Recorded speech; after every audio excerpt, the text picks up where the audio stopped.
comment adapter ses exercices de musculation, son plan d'entraînement en fonction de son anatomie.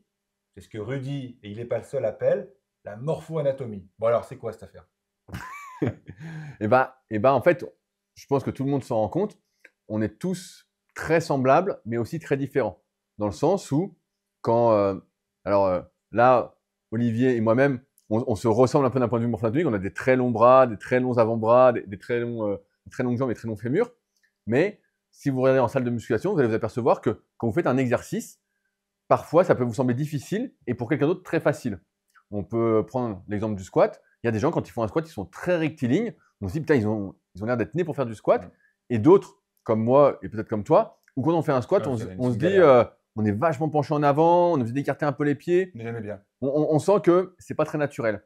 Et en fait, ces différences, euh, pour une partie d'entre elles, s'expliquent par des longueurs osseuses, du moins des proportions différentes entre les individus. La morphoanatomie, c'est l'analyse de la morphologie osseuse et de la morphologie musculaire.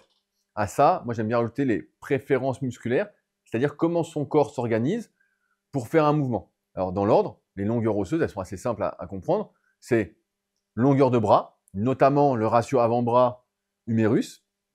Plus j'ai un long avant-bras, plus je vais galérer sur l'exercice du haut du corps. Parce que si je fais un développé couché, plus je vais devoir aller loin pour toucher les pecs. Tu vois, C'est ça. c'est un peu la galère. Et je me souviens d'un article, d'un petit article que tu avais fait sur ton site Olivier Bollier à l'époque, sur le soulevé de terre. Tu te souviens? Ouais, Où tu ouais, avais dit, ouais. voilà, si Rudy il fait du soulevé de terre, bah, la barre est vachement basse pour lui. Ben oui. Mais je pense que tu avais pris son exemple. Ben Mais oui, ben, un grand, quoi. voilà. Et j'avais dû prendre Aurélien Broussal, tu vois, quelqu'un qui fait 1m55, 60. Tu sais, pour lui, c'est vachement facile, la barre est vachement proche du sol. Bah, il l'a directement dans les mains. Eh ouais. Et donc, il y a ce segment, il y a le segment du bas du corps avec notamment le ratio fémur-tibia. Ouais. Donc souvent, ceux qui sont faciles au squat vont avoir un fémur qui est assez court et un tibia assez long. À l'inverse, si tu as un fémur très très long, bah, tu vas être obligé d'écarter les jambes à mobilité égale. Je ne vais pas entrer dans le détail de mobilité aujourd'hui. Tu as le ratio buste bas du corps, pareil. Est-ce que j'ai un long buste? Et dans ce cas-là, le soulevé de terre, bah, j'ai un plus grand levé vertébral. Il faut que j'ai beaucoup plus de force pour pas plier.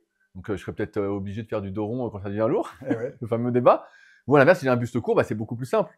Et à ça, on rajoute euh, l'épaisseur de la cage thoracique, c'est-à-dire l'épaisseur des côtes. C'est quelque chose qui se perd de plus en plus, où les jeunes que je peux voir, que j'analyse, ont de moins en moins de cage thoracique, alors qu'avant, tout le monde avait une grosse cage. Il y a beaucoup de personnes d'anciens, on voit qu'ils ont une grosse cage.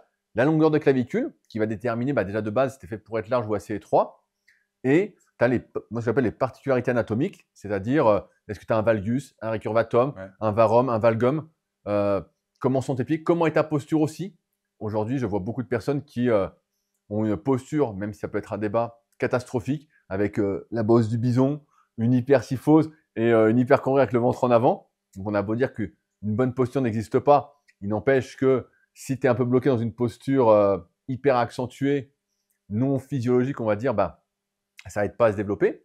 Et à ça, je mets en parallèle l'anatomie musculaire, qui est souvent reliée justement à cette morphologie osseuse, à ces longueurs osseuses. C'est-à-dire que tes muscles euh, vont avoir différentes longueurs, à savoir que plus un muscle est long, plus il a de potentiel de développement. Si mon biceps va jusqu'ici, bah forcément, il a plus de développement que s'il s'arrête au milieu. Et donc, ton corps s'organise en fait en fonction de la place qu'il a à disposition, de ses longueurs, et va avoir des préférences. Je te prends un exemple. Souvent, quand tu as des clavicules qui sont très longues et que tu n'as pas de cage thoracique, bah, ton avant d'épaule va être beaucoup plus en oblique sur la clavicule, et ton pec donc va être moins large. Et donc, ça veut dire que dès que tu vas faire de l'incliné, je caricature un peu parce que sinon la vidéo durerait des heures, mais tu vas directement faire l'avant des épaules. Tu es un peu roulé pour l'incliner. Et donc, il faudra trouver d'autres façons de travailler les pectoraux, et notamment le haut, que le développé incliné. Donc, il y a des solutions comme par exemple faire des écartés comme ça, tu vois, avec le coude un peu en bas pour désactiver un peu l'épaule. Parce que dès que tu vas monter, forcément, l'épaule se contracte. Et donc, toutes ces longueurs musculaires vont aussi déterminer une sorte de potentiel. Donc, si on est dans une optique un peu culturiste d'être le plus équilibré possible, bah, on peut anticiper assez rapidement ce qu'on doit faire en termes d'exercice pour éviter de se retrouver déséquilibré. Alors bien sûr, si on regarde les meilleurs d'entre nous, les mutants comme tu aimes bien dire, Ouais.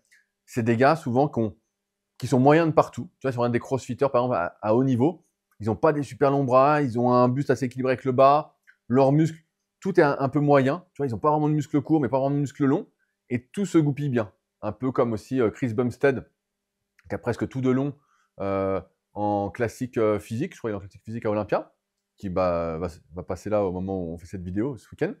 Et donc, ces longueurs musculaires vont déterminer un potentiel.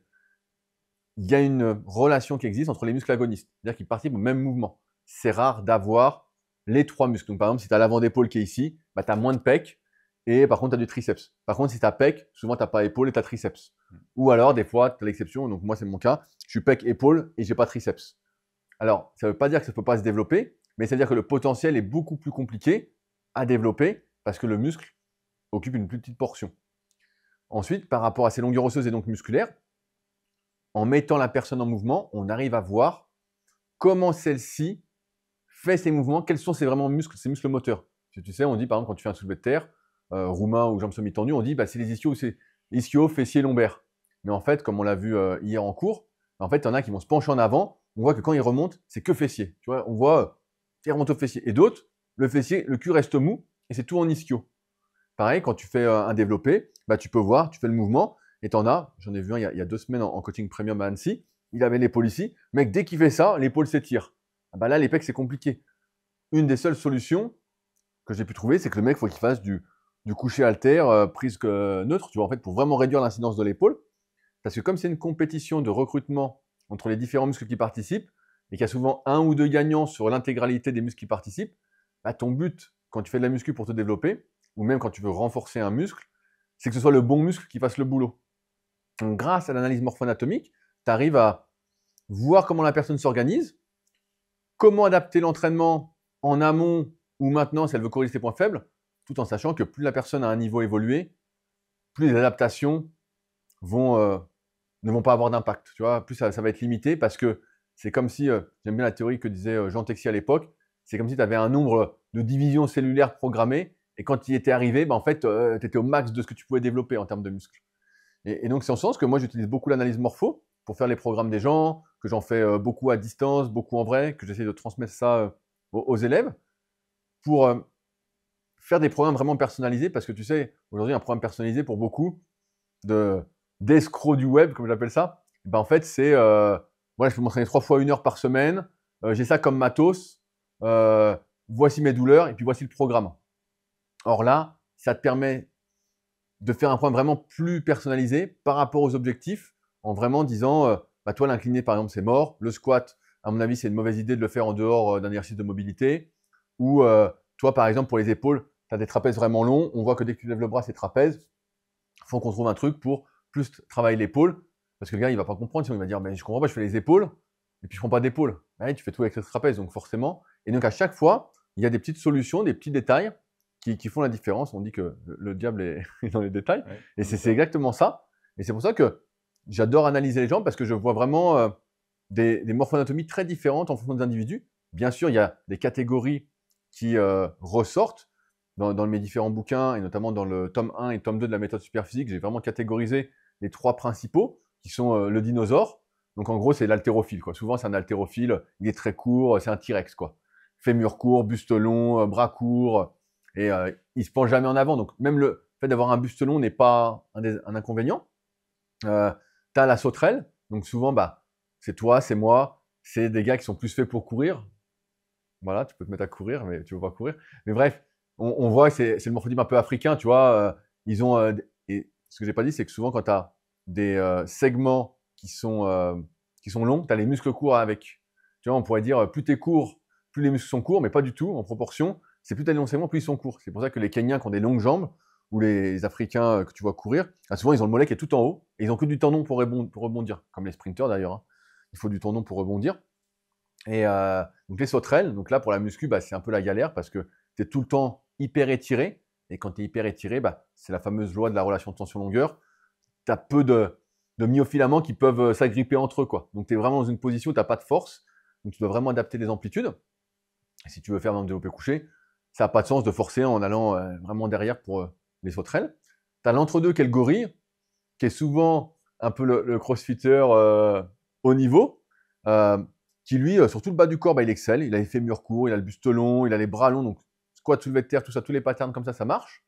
Tous les tirages du haut, ça marche bien parce que comme il est large de clavicule, le grand dorsal vient, il peut serrer facilement les omoplates, tout ça. Par contre, tous les développés, on va dire horizontaux développés, c'est la merde. Parce qu'il a la cage plutôt plate et donc il galère, mais c'est pas grave. il va compenser, il va prendre serré, il va serrer les coudes. De toute façon, le développé couché, comme tu l'avais dit dans je ne sais plus quel bouquin, on utilise la prise anatomique de toute façon en prépa physique ou c'est rare, à part en bodybuilding où tu prends une prise vraiment large ou en power, tu l'utilises pas cette prise-là. Elle n'a pas trop de sens d'un point de vue esthétique ou voilà, c'est un renforcement un peu bas de gamme, je vais dire ça comme ça. Et enfin, il y a une nouvelle morphoanatomie que j'ai identifiée depuis maintenant un petit moment avec les coachings que je peux faire en présentiel à ma salle, au Super Physique Gym, et avec tous ceux que je fais en CQP avec ABD Formation.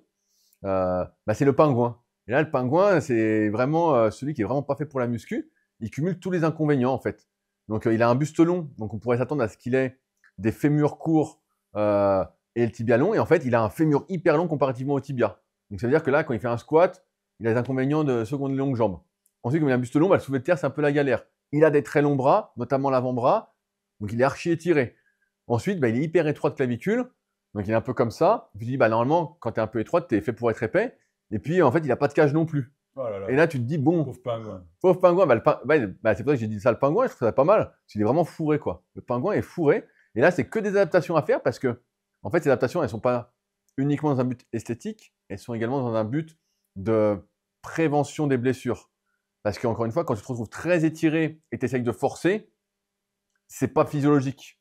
Et comme les blessures se font à mesure que tu fais quelque chose, c'est l'usure, c'est la répétition de petites erreurs qui font que tu te blesses. Et le but, c'est aussi d'éviter ça. C'est que quand tu forces, tu te retrouves jamais dans cette position de faiblesse. Dans une optique de musculation, dans le sport en général, tu n'as pas le choix que de renforcer les zones où tu vas te retrouver. De toute façon, c'est comme ça. Et c'est pour ça que des fois, tu as des morpho-anatomies qui sont prédestinées à un sport et pas à d'autres. Je parle souvent du jeune du sport qui est là, où dedans, ils disent en NBA, c'est envergure plus 14. Envergure 14 plus 14 par rapport à la taille. Donc tu vois, tu fais 1,90, c'est 2,4 m de bras. Voilà, ils disent en dessous de ça, il n'y a pas trop. En kayak, dans les bouquins que j'ai aussi, ils disent en finale des championnats du monde, c'est envergure plus 13. Donc les mecs, pareil, ils ont 13 cm de plus de bras, ce qui est énorme. Je donne souvent cet exemple-là, ce que j'ai vu de plus important en termes de différence. J'ai vu une fille, donc Rachel, si elle nous regarde, qui avait 10 cm de bras en moins. Je crois qu'elle avait 1m69, elle avait 1,59 m de bras. Elle était hyper balèze, tout ça. Elle avait vraiment un super physique. Forcément, tes cours, ça t'aide pour tout. Ouais. Ça t'aide pour tout en muscu, tu as moins de levier. Et le pire que j'ai vu, c'était Jeff, pareil, en CQP, à l'INSEP. Lui, il avait plus 20 de bras. Et donc, il se galérait comme un fou au développé couché, il ne comprenait pas. Je dis, avec plus 20, tu ne peux pas gagner, quoi. Alors justement, tu nous parles de CQP. Dis-nous un petit peu pourquoi on discute tous les deux là. On s'aime bien, d'accord, mais qu'est-ce qui se passe avec le CQP? J'organise en partenariat avec Aurélien Broussal, donc ABD Formation, un CQP à Annecy, donc entre la Villa Super Physique et le Super Physique Gym, dans lequel je t'ai fait intervenir pour que tu partages ton expérience de Yoda. De Yoda, exactement, de Yoda, un peu de précurseur aussi. Hein. Ça fait au moins 25-30 ans que tu es dans le milieu. Ta pratique du coaching a évolué. Tu es encore un des seuls à pratiquer le coaching, à l'inverse de beaucoup de coachs qui se disent coach et en fait qui ne coachent pas ou qui ne coachent plus. Ce que je trouve dommage parce que c'est quand même la base du truc, d'être quand même au contact des gens, de voir comment ça se passe. Et donc, je t'ai fait intervenir un peu là-dessus pour que les élèves que j'ai puissent voir, se rendre compte un peu de l'évolution, des possibilités et avoir ton retour d'expérience. Parce qu'aujourd'hui, même si c'est la mode, voilà, les études, pour moi, l'expertise, c'est l'expérience. Et en ce sens, tu fais partie de ceux que j'estime avoir de l'expertise. D'où ta venue. Merci beaucoup, Rudy, pour le compliment et pour l'invitation. Donc, tu veux savoir qu'est-ce que t'es? T'es foutu. Non, je suis une sauterelle. Ouais, je pense que t'es une sauterelle. Je ne veux pas être un pingouin, donc ne me dis pas que je suis un pingouin. Ça, c'est seulement Fabrice. C'est seulement Fabrice. Fabrice, un ami à nous, si tu nous connais, si tu nous vois, mets un petit commentaire de pingouin. Mais je crois qu'il y a un emoji pingouin. Peut-être, il y a peut-être un emoji pingouin. Merci Rudy pour tout et à bientôt. À bientôt, j'espère. Bah oui.